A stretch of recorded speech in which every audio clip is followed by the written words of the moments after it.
So today, we're tackling a massive question. Is capitalism broken? The very system that built our modern world seems to be going through this huge reinvention, shifting away from a non-stop focus on profit to a new model that's all about purpose. So let's dive in and see what that's all about. And yeah, that really brings us to the heart of it.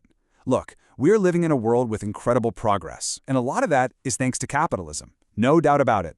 But as we're staring down some truly unprecedented global challenges, you have to ask, is the system that got us here really the one that can see us through what's coming next? To even start to answer that, we've got to get real about the scale of the problem. Because for a lot of people, our current way of doing capitalism isn't just failing to fix our biggest crises, it feels like it's actively pouring fuel on the fire. And if you look closely, you start to see that these aren't just separate, random problems. Nope, they're all tangled together. Symptoms of a system that's under some serious strain. From a planet warming up way too fast to a wealth gap that's just tearing society apart, all the signs seem to point back to the same root cause. Okay, so what is that root cause?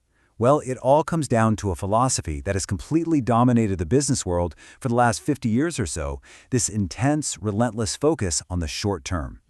This one sentence from the economist Milton Friedman basically became a commandment. It made this powerful case that a company's one and only duty is to its shareholders. And that idea, which we now call shareholder primacy, totally reshaped how business gets done. And here's what that looks like in the real world. When quarterly profits are the only thing that matters, long-term thinking just goes right out the window. The interests of pretty much everyone else, employees, customers, the whole community, they get pushed to the side. And the really big costs, like pollution or social disruption, they get externalized, which is just a fancy way of saying society, not the company, is left to clean up the mess. And you can see how this erodes trust in some pretty famous examples. Take the Copyright Term Extension Act. Everyone called it the Mickey Mouse Protection Act. You had Disney and other companies lobbying like crazy to extend their copyrights. Now, that was great for their bottom line, but a lot of people saw it as really hurting the public good, keeping creative works locked up. Or, for a much more extreme case, remember Turing Pharmaceuticals? They bought a life-saving drug and then jacked up the price by over 5,000%. Overnight. It was a perfect and, honestly, a pretty chilling example of maximizing profit with zero regard for people's well-being. It's things like this that have made so many people start to question the whole system. So what's the alternative? This is where a really powerful new idea starts to emerge. We're seeing this big shift away from that super narrow view of profit and toward a new, much broader purpose for business. It's called shared value creation. And the core idea is actually pretty simple, but it's also revolutionary. It's this: what if a company's success was directly tied to the well-being of society? What if solving social problems wasn't a cost to be avoided, but the biggest business opportunity out there? And just look at the difference between the old way and the new. Shareholder primacy looks at social issues and sees a roadblock, a cost you have to minimize. But stakeholder capitalism completely flips the script.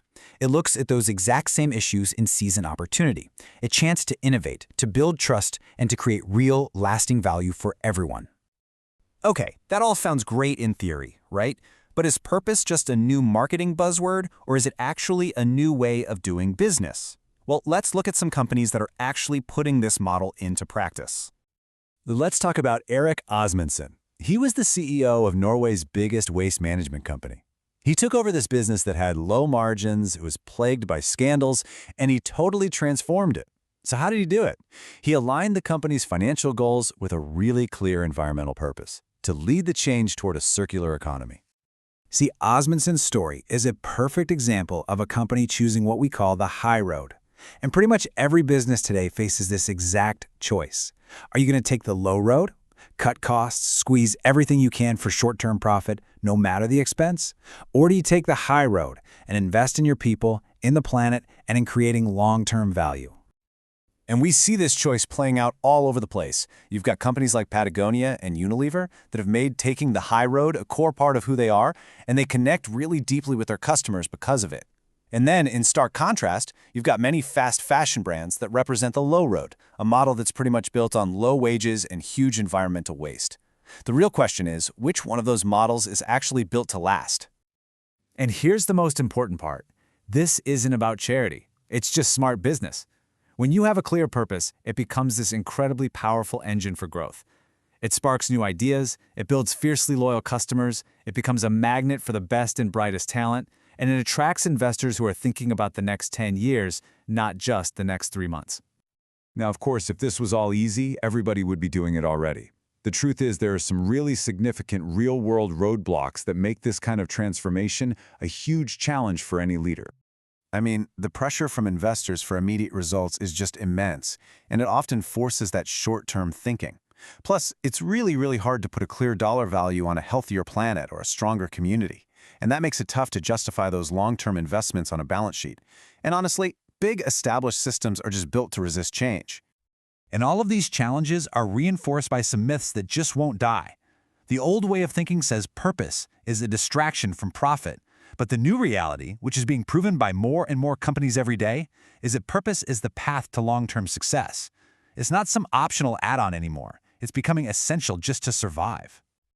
So how does a company actually get started on this journey? Well, it all begins by fundamentally changing what success even means in the first place. There's a pretty clear path. It all starts with defining a core purpose that goes way beyond just making money. Then you have to bring everyone along for the ride. Employees, customers, suppliers, get them all in on the conversation. And this is crucial. That purpose has to be baked into every single business decision. And finally, you have to measure and report on your impact to create some real accountability. Which brings us right back to where we started. Can a company truly be profitable while also protecting the planet and its people? This is the debate at the heart of the 21st century economy. The old model always said you had to pick one, but this emerging purpose-driven model says not only can you do both, but that in the long run you won't be able to do one without the other. Ultimately, the job ahead isn't about tearing down capitalism. It's about helping it evolve. It's about moving from a system that's always asking, how much profit can we make, to one that asks, how much value can we create for everyone? And that's a journey that starts by simply redefining what success really looks like.